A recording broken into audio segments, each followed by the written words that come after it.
that the Bible talks about two different kinds of jealousy. So I have heard that he's a jealous God, but I never heard of him saying that his name is jealous. He has to be your priority. It's good to communicate your childhood traumas with your partner.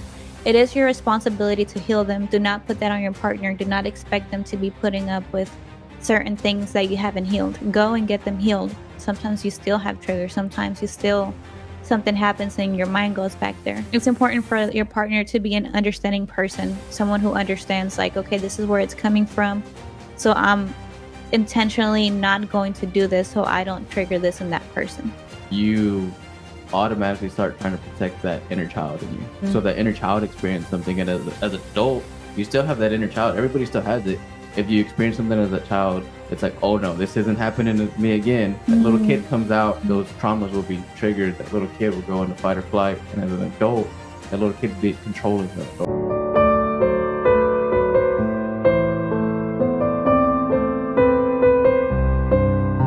Welcome back to another episode of Built from the Inside Out. I'm Brianda Nava, your host, and I'm here with my amazing husband, Juan Nava. Hey, babe. Hey, thanks for having me here. Oh, yeah, of course. Thank you for being here. Absolutely. I love doing this with you. I love you. And Aw. doing this with you. I love you too. Our last episode was about cheating, and people seemed to really like it. So I decided to go ahead and keep going, not exactly talking about the same thing, but talking about jealousy and toxicity in a relationship. Okay. So the last one we did because I had already written down my notes for it because my cousin had asked me to come on his podcast and talk about it. I wasn't able to. So then he asked me to come for the second topic, which was jealousy and toxicity. His podcast is in Spanish, but I was like, well, I'm going to go ahead and do it in English as well. Nice. Yeah, I like that. Yeah. All right. So I was looking through the Bible, trying to see what it says about jealousy. And I found that the Bible talks about two different kinds of jealousy.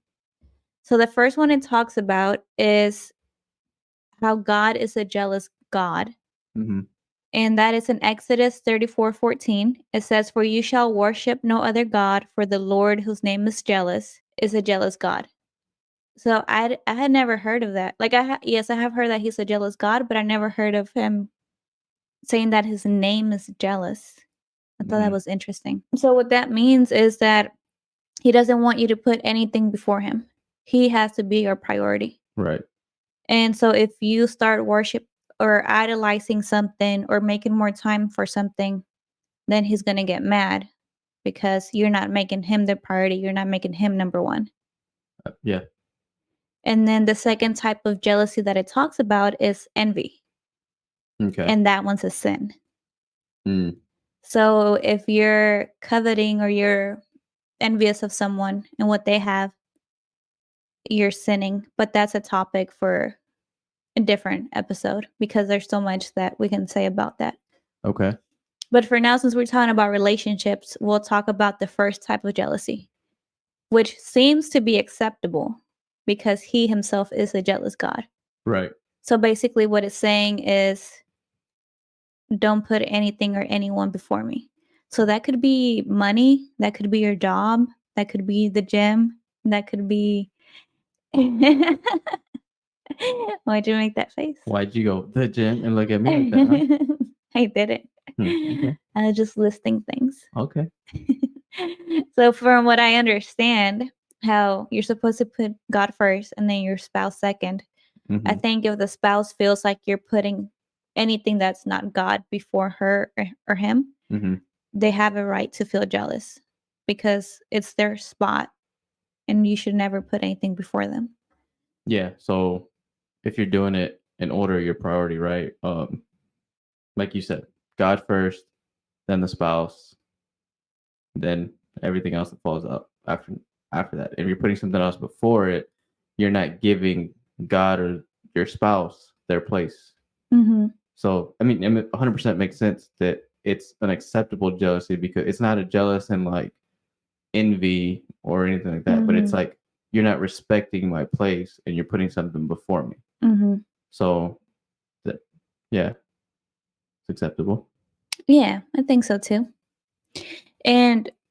But aside from you putting somebody before them, I feel like certain traumas can also trigger jealousy. Like Yeah. maybe you saw something happen to somebody else in the past or something happened to you. So if somebody does something that in your head might go a certain direction, even if that person wasn't planning on taking it there, just the fact that they took that step, you're already triggered. You're like, you already saw, Yeah. you know? So on that, like, you know, we talked about what traumas are last time, and it's getting Mhm. you ready for chaos, right? Mhm. But to break that down a little bit further, it's you automatically start trying to protect that inner child in you, Mm. right? So Mhm. that inner child experienced something, and as an adult, you still have that inner child. Everybody still has it. It's just Mhm. when people have gone through therapy, counseling, you learn to work with that inner child, Mm. right? Mhm. And when you haven't, and those traumas control you, then you go into fight or flight mode for that inner child. So Mm. then that makes 100% sense. Like it makes sense, right? Right. And the fact that if you experience something as a child, it's like, oh no, this isn't happening to me again. That little Mm. kid comes out. What do little kids do? They don't understand things. They overreact and all that. Mhm. Um, so that 100% with what you're saying, that Mhm. those traumas will be triggered. That little kid will go into fight or flight, and as an adult, that little kid's be controlling the adult. Mm. Yeah. Yeah, Yeah. you put that really good. Thank you. Thank you.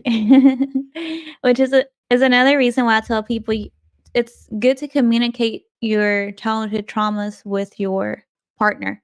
It is your responsibility to heal them. Do not put that on your partner. Do not expect them to be putting up with certain things that you haven't healed. Go and get them healed. But of course, there's always that little something, right? Sometimes you still have triggers. Sometimes you still something happens and your mind goes back there. So it's important for your partner to be an understanding person, someone who understands, like, okay, this is where it's coming from. So I'm intentionally not going to do this so I don't trigger this in that person. Yeah. There's self-awareness, so you can communicate that, and then there's Mhm. awareness of others, and that's knowing what to, not what not to do because they're controlling you, but what not to do to make them feel a certain type of way, or just those triggers like you're saying, because that's putting them before you, right? That's being Mhm. like, oh, it's not a big Mhm. deal, but it's like, hey, it's a big deal to them, so Mhm. let's make sure we nip it in the bud right there. Yeah. And like one example we can use is if the one of the people in the relationship maybe was abandoned from abandoned by their parents, whether it was physically or emotionally. Now they're in a relationship, they're dating someone who travels all the time, and the person's like, "Hey, can you check in with me every so often? Like, just don't go the whole day without texting me."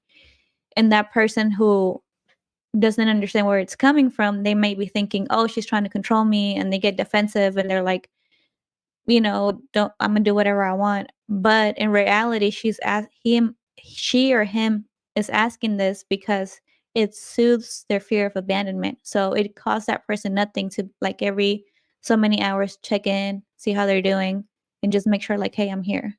Everything's good." Yeah. If I mean for that, just like a tool that maybe some it might help people. I don't know. I feel Mhm. like when you travel without your partner, your significant other, whatever it is, just be like, "Hey, I made it. Mhm. Um, you know, made it safe. Mhm. Love you. Have a good day." Mhm. Right there, all you did is let the person know you care enough to let you know that they care, and you care Mhm. enough to take that little bit of time instead of just showing up and then being like, "Oh, well, did they make it? Are they something happened in traffic or anything like that?" And you don't have. Mhm. It's not like a clinginess either. Mhm. It's like a courtesy, Mhm. right? Yeah. And if you just, of course, you want to be courteous to your partner. Mhm. So I think that's something that might help with that.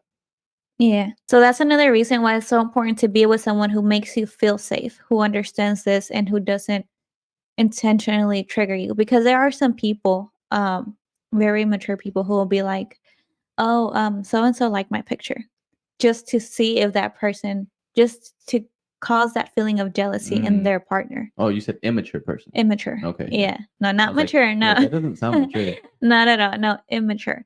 Right. So they'll like do things to purposely cause them to feel jealous because Mhm. I don't know, I guess it makes them feel important.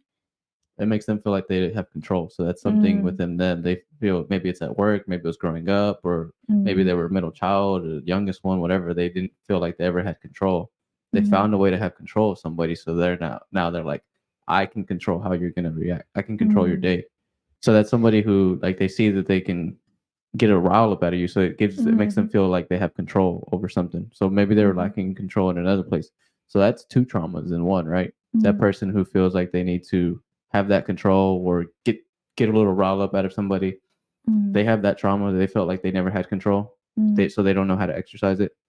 And then the other person has the trauma of whatever that tick is, whatever that is, that, that causes them to lose control. Or even if they don't, like if you're someone who's pretty healthy and you're just dating, and then this guy's like, you notice that he intentionally does things to make you jealous, just walk away. Well, yeah. You can see that. Like, it's very obvious. Yeah. Yeah. Yeah, you're right on that. Yeah. Stay away from those people. I have too much to say on that. Yeah, don't waste your time on people like that. You need someone who is going to, because someone like that you can't trust. You can't trust them with your vulnerability. Vulnerability? Vulnerable. You can't trust someone like that with your triggers or your traumas or your things that are very intimate. Yeah. You can't open up to them because they seem like the kind of person that's going to use that against you. There's not someone you're not going to feel safe with them. They're not going to make you feel safe. They're worried about themselves and how they feel. Yeah. Yeah. And that's a very selfish person on one end. And then if you can't open up to your partner and be sincere. Yeah. I think low self-esteem too. Because if you think, like, any pretty girl will tell you, like, gets hit on all the time. She doesn't feel the need to go around telling people, oh, this person hit on me. Oh, this person liked my picture. Oh, this person messaged me. But they don't feel like that. Like, they need to do that. Versus someone who maybe doesn't get it as often. They get one like and they're like, oh my God, I'm so important. Oh my God, I'm so handsome. Look at me. Yeah. We're talking about the partner being understanding, but you as a person who's coming in with the trauma, make sure that you're not dumping everything on that person or falsely accusing them all the time or acting like you have trust issues when they haven't done anything to you. So whatever happens to you in the past, like I always say, make sure you heal before you go into your next relationship. Yeah, and I think we've spoken on it before about why it's important for both people to get some counseling, right? So you learn. I mean, they have the tools that's what they do. Not to diagnose you with something, but to give you some awareness to some things that you might have not seen in a certain way. You'd be like, oh, well, I just thought that was me. And it's like, no, that's not how everybody is. That's not, there's something happened to cause that, and they'll work with you to figure it out. But if the other person does it too, and then y'all do it together, there's power in that, right? You learn how to communicate through things. You learn how to fight. You learn how to argue. You learn how to do so much. They give you a tool set on how to be a better partner and a better person on your own first, and then a better partner. Yeah, and I think, like, when you do that too, you become self-aware of what you're doing too that may trigger that person. So, like, the best thing to do is to not put yourself in a situation that can be taken the wrong way or that will open doors. Like, for example, don't be flirting with the opposite sex. Don't be messaging at inappropriate hours. Don't be liking inappropriate pictures. Don't be following people who post inappropriate content. Don't be intimate, like emotionally intimate with the opposite sex.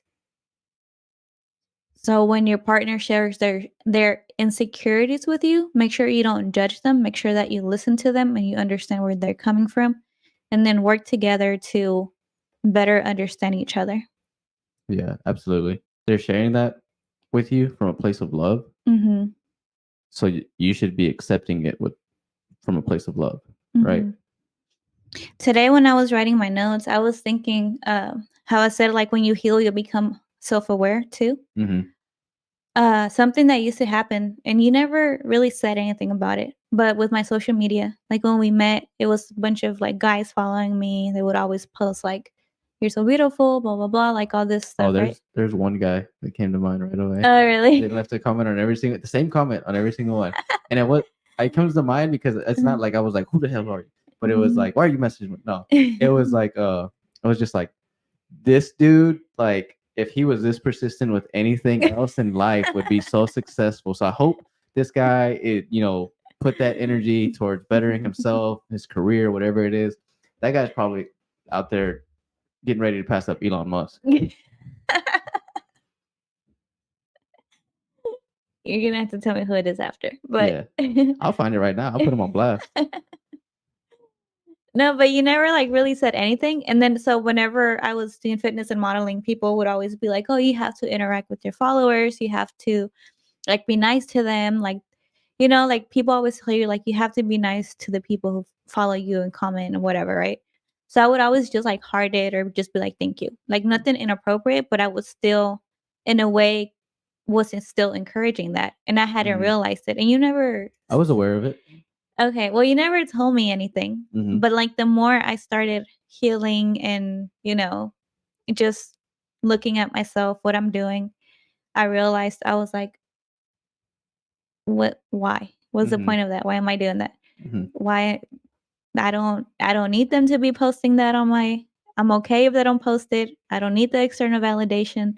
It doesn't pay my bills if they post. I don't get money with each comment, like, there's no reason for me to be Right. encouraging this. And then I thought, like, is this something? What if it was like, what if the tables were turned? What if Mhm. the girls were commenting on your page and you were like, "Harding, thank you, Harding, thank you." Mm, I was like, I don't think I would like that. So I was like, let me stop doing that. yeah. Well, Mm. first, when you said how the tables have turned, first thing that comes to my How mind, the turntables? yes. Secondly, so there's I guess there's a two-parter, right? For Mm, me. First, when I first started talking to you, when I seen, right off the back, I knew I wanted to get with you. I was like, she's very different. She's very special. mm, Um, we just clicked right off the back, so I wanted to get to know you more. I didn't know who you were when I met you, mm, and then obviously, right? Nobody knows who they are when they meet, but then I seen like you had a big following, you had done all this stuff, right? And I was like, okay, am I gonna go into this with the mindset of I'm gonna be like a jealous? I don't think I'm really a jealous person you're to not. begin with. Yeah. Um, so I guess that helped, but also Mm, understanding like you turn heads anywhere you go. You turn mm, heads. I know that. You post a picture, guys are gonna like it. Guys are gonna comment. Guys don't care, mm, right? At the end of the day, they don't care. They're like, I don't care about him. I don't care that you're in a relationship. Whatever. A lot of guys. I won't mm, say all, but a lot.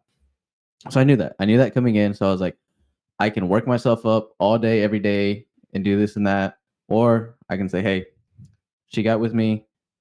I can only control how I feel. I can only control how I look at things, and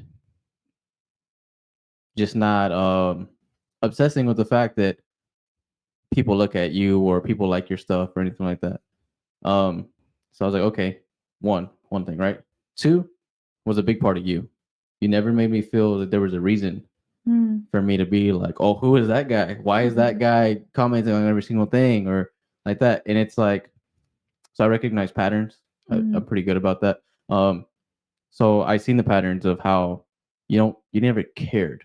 mm, You just, and I knew you did it because how social media algorithms and all that's supposed to work. mhm, Um, but you never did it from a malicious place. mm, I knew there was no malicious intent behind it, and I trusted you. mm, And that's all you can. At the end of the day, that's all you can do, right? mhm. Whatever's gonna happen, you can only control yourself. Right. So I was like, hey, I can control what I do, and I can make a fight about this every single time, or I can just understand that she's a beautiful woman and woman. Woman. See, a beautiful woman, and people. She's attractive. People are gonna like her pictures. People are gonna turn heads. Cool. Like it is what it is. Like I'm not gonna go turn people's heads back or comment. Why are you commenting on every single thing? It was just one of those things. I knew. Basically, I knew what I was getting into. Mm, And the second part, like I said, was you made me feel super secure in the relationship. mm, So it wasn't just me. You did a lot of that. mm. Yeah, and I think it was a good thing that you didn't really say anything about it and you let me realize it on my own because it wasn't because a lot of people they'll be like, "Oh, he's just saying that because he's jealous," or "Oh, he's just saying that because he's insecure." But no, like you were like you've never acted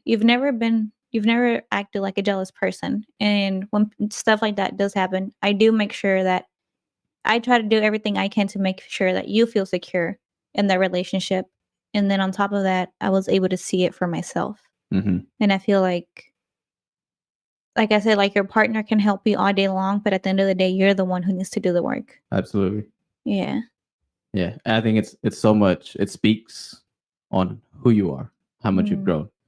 And I always tell you, like, I've seen how much you've grown. I've seen, not that I was like the super grown person either, right? Like we've both grown. We've grown separately Yeah. and we've grown together. Mhm. But it speaks on to your character, Mhm.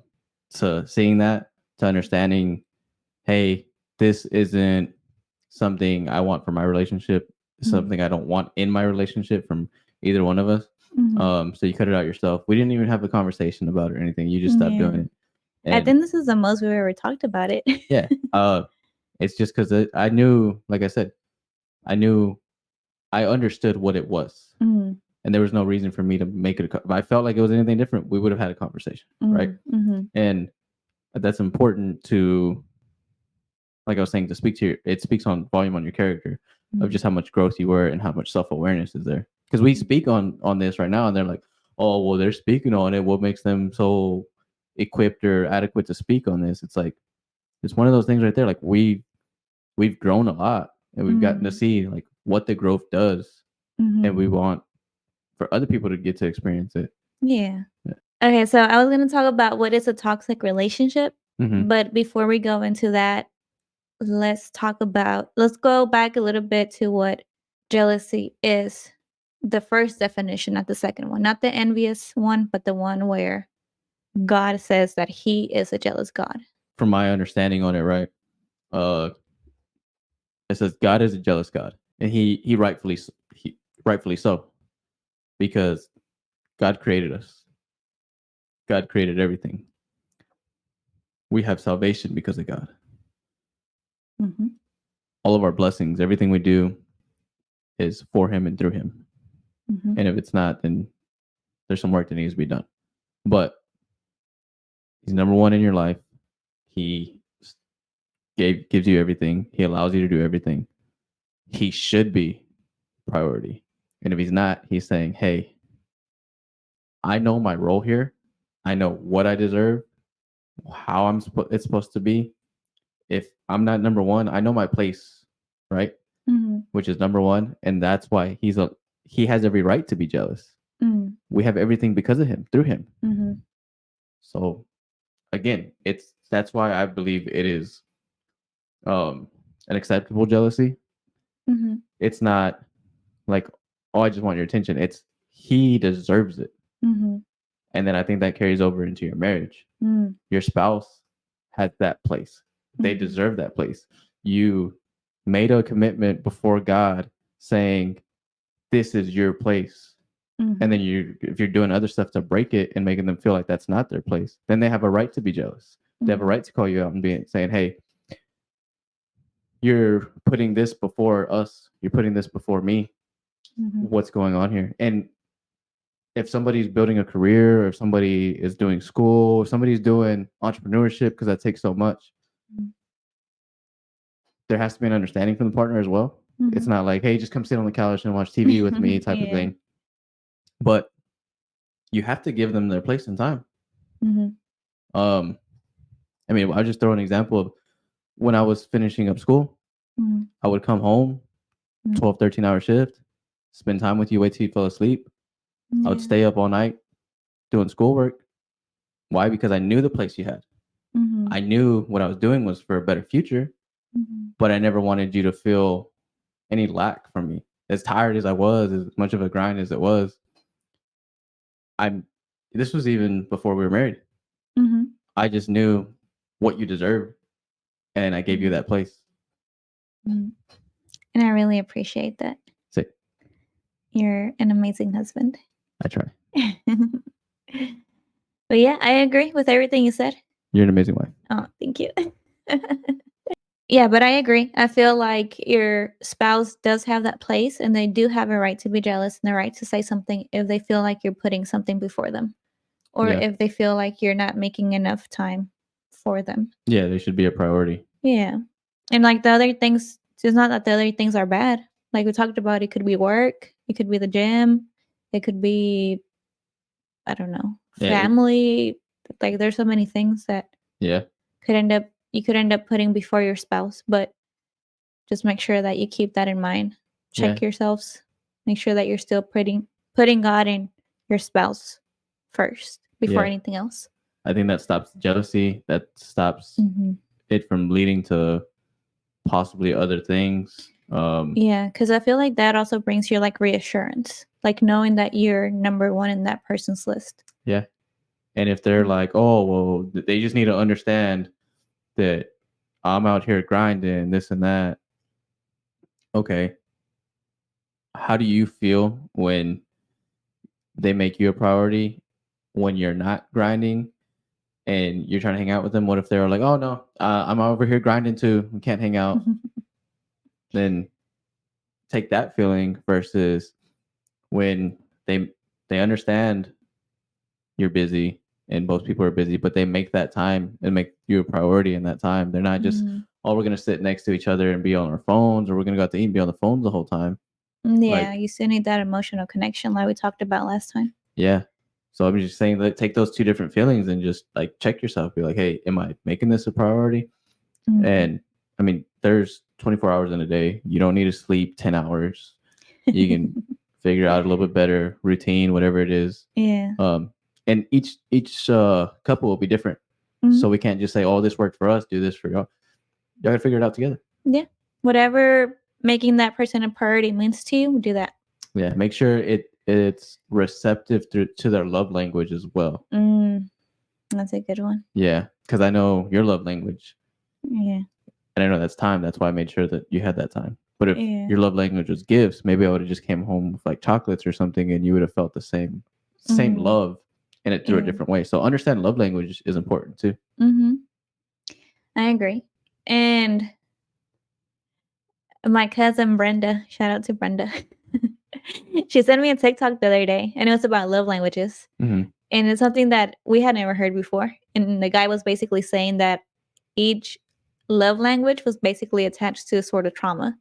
So like one example that I remember that, and I don't know, I haven't looked into it yet, but I thought it was really interesting.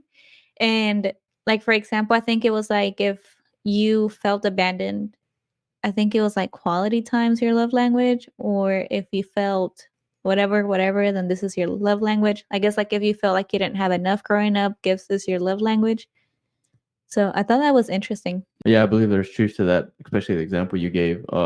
Like if somebody felt abandonment, their love language would be to, time or touch or something along those lines. Mhm. Yeah, it just depends on how they coped with it, right? Because some people Right. become kind of codependent or super independent. Mm. So then if they became super independent and you're always wanting to spend the time with them, that might interfere with how they cope with that Mm. if Yeah. they haven't worked on it yet. Because then they'll be like, oh, like this, they're always hitting me up, blah, blah, blah. And so that's why we say everybody do your own work first, then y'all can do the work together. Yeah. This episode was brought to you by BCN Supplements, our all-natural supplement company. First off, we have our hydrolyzed collagen. This is a 4-in-1. It comes with vitamin C for better absorption, hyaluronic acid, and biotin. So this is good for your skin, your hair, your nails, and your joints. And this is for both men and women. Next up, we have our immunity, which is a 7-in-1 vitamin. It has vitamin C, vitamin D, zinc, echinacea, elderberry, black pepper, and garlic bulb. So this will give your immune system that extra boost. And lastly, we have our natural pre-workout. It does have 325 milligrams of natural caffeine from green tea. It is sweetened with stevia, and its purpose is energy, focus, and endurance. And for our listeners, we do have a discount code. If you visit our website, www.bcnsupps.com, you can use code BUILT, B-U-I-L-T, for 10% off. Thank you so much for listening. I love how you always walk into my next subject on my notes. We just think alike. Yeah, and I promise he doesn't read my notes before we do this. No, they're long. They're very long, yeah. I knew that if I send it, I was like, I don't think he'll read it. I'd skim. I'm a skimmer. Yeah, so actually, we're going to be talking about attachment styles. Ah, Yeah.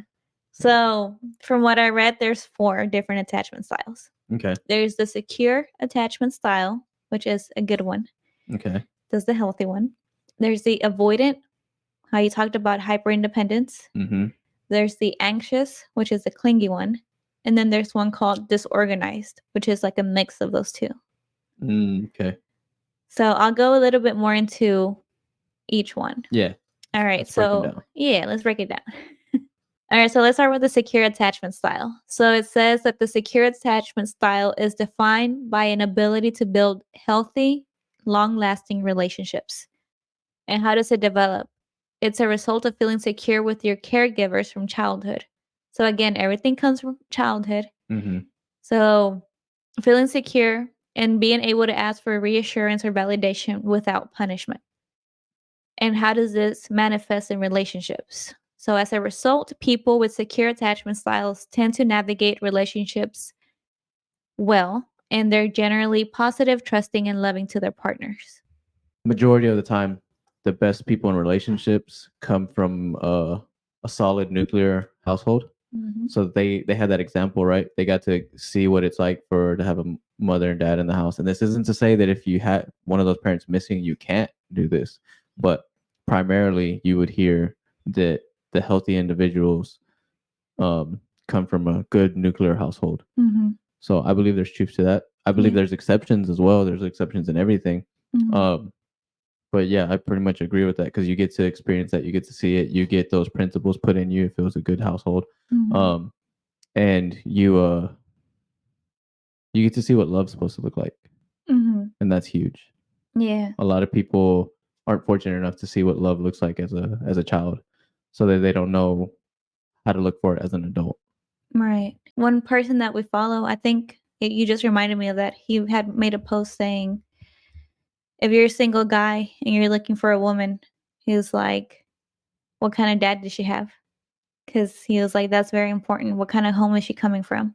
Because if you end up with someone who maybe the dad abandoned her or the dad That's fine. was abusive or anything like that, she's going to come with a lot of traumas. Mm-hmm. So obviously this is to no fault of the girl, right? And if she does go to therapy and if she puts in the work and she heals, she can be a good wife, a good mother. But it's something to think about. Like when you're dating, instead of trying to be the hero, because we see that a lot too, men trying to, they have their own insecurities. So then they go and they think that if they save this person, that's the only way they deserve love. Right. But in reality, you deserve love regardless. So look for someone who is healthy, someone who does come from a good background. And even if they didn't grow up in a good background, maybe make sure that this person is doing the inner work. I feel like that's the most important. If the person is doing the inner work, they deserve a chance. Yeah, I believe that's where we speak about discernment a lot. That's where your discernment comes in. Mm-hmm. If you're unsure about something, I would always say pray. Mm-hmm. This is again where a counselor comes in. Mm-hmm. You know, it's so powerful to have a counselor in your toolbox Mm-hmm. that you could talk to and be like, hey, you know, I like this person. I you know, we're kind of hitting it off, but I see these things. Is it something? What tools can I use? What tools can you teach me to use in my relationship to work through these things or help this person? And again, that hero complex can try to take over, and that's where there's a line that your counselor will help teach you, cut you back, and be like, hey, you don't have to go save everybody. Yeah. So I think that's a really good point that you brought up. Yeah. About the hero complex. Yeah, I was actually listening to a video about that today. I didn't know that's what they were going to talk about, but they ended up talking about it. And I was like, oh, that's so interesting. That's God. Yeah. And it usually comes from sometimes the man felt like he had to take care of his mom. Mm-hmm. So then he goes and he looks for a woman that needs to be saved, basically. So that's how it ends up happening. Wow. Yeah. It was a very interesting episode. Yeah. Yeah. Yeah, and then I mean, that's really good because I mean, I've worked all my life around a lot of guys, and a lot of guys are Mm. like, "Oh, no, my mom was first. My mom was first," and I'm just like, "No." Like once Yeah. you get with somebody, that's not the case anymore. Yeah. And then they're like, "Nobody ever replaced my mama," and I'm like, "Look, mama's boy, that's not the way it's supposed to go. I love my mom and everything, but Yeah. you come before everything else. You're my wife." Yeah. Yeah. And that's the way it should be. Absolutely. Yeah. So those men that have like those, I don't want to call them mommy issues, but I'll call him mama's boy. yeah, they tend to go for the woman that needs to be rescued. And sometimes that's not the healthiest thing for them to do. Yeah. Yeah. Okay. The next attachment style is the avoidant style or the avoidant attachment style. And this is a dismissive avoidant is defined by failures to build long-term relationships with others due to an inability to engage in physical and emotional intimacy. And how does this develop? In childhood, you may have strict or emotionally distant and absent caregivers. And how does it manifest in relationships? Anxious, avoidant, attached adults may tend to navigate relationships at an arm's length. Okay. So this one I can personally relate to. This used to be me, not anymore. Mm, But I don't know. I don't know if I ever told you this before. But before you, there was There was not nothing before me. no You didn't have a nothing. life before No, me. It nothing. doesn't exist. Same for me. I couldn't see that person every day. It would get on my nerves if they try to see me every day. I was Mhm. very like, I need my space. Mm-hmm. Never saw myself marrying anyone. Never planned to commit to anyone. Show the ring. Look at me. Until I met you. And things like we were together since day one, like Mhm. every single day. And it was so different. But I understand this style very well because this used to be me. Mhm. And I was never like the romantic type or the clingy type. I was like, oh, why are you calling me? The first thing that came up into my head was those people are they're always I would complaining run about right something. away. Yeah. I didn't like that. That's Mm, it. I'm done. Yeah. We're very like ready to run. Yeah, I would. I mean, there's some people I thought of off the top of my head. You weren't one of them, but Mm. one of them that came up to my head that it's like they have failed relationships and their personality is very like, Mm. you know what I mean? And Mhm. it's kind of it's avoidance in their own way. They're kind of disregarding what the person's saying. They're trying to um, devalidate. That's a word I think, like invalidate, invalidate what they're saying Mhm. or their emotion by being like, they're always like this or they're always like that Mm. type of thing. Mhm. And so they're avoiding that conflict or that discussion that needs to be done by saying Mhm. like, you're always complaining. That's Mhm. another way of avoidance too. Yeah, Yeah. I agree. But again, it speaks to your growth, your character. Mm. Yeah. Say Also finding the right guy, Say- the right man for me that God had for me. amen.